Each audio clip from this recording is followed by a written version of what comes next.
going on? Joining us from our Washington Bureau is Jordan Lieberman, who's publisher of Politics Magazine. Good to see you. So what's the deal, Jordan? Is the governor and the president doing some kind of strange dance here? What's the truth? What are you hearing? No, I mean, the truth is that Governor Paterson is kind of dead man walking here. Barack Obama does not want him at the top of the ticket in New York State in 2010, bottom line. Why not? I mean, what are his main concerns?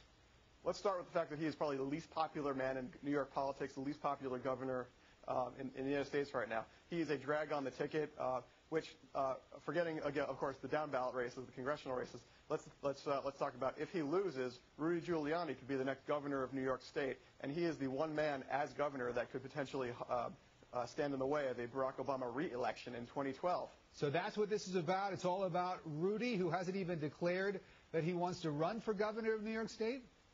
Well, Rudy alone is a pretty good reason why, but even without Rudy, you do not want Barack Obama does not want a Republican in Albany.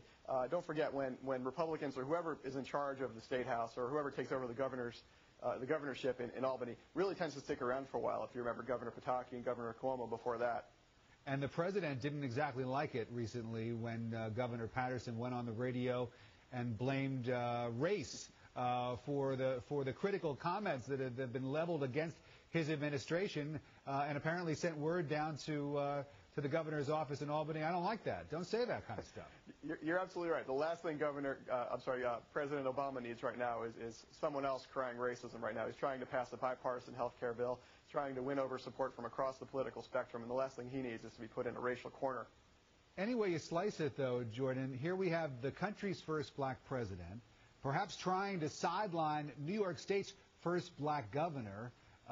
This looks very bad, to say the least.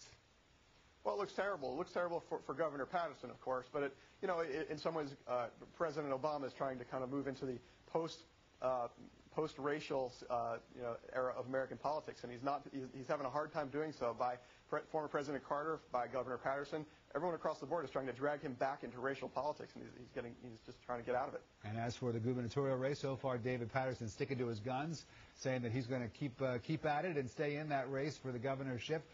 Thanks so much, Jordan Lieberman, who is the publisher of Politics Magazine. Good to talk to you. Correct. Well, for months now.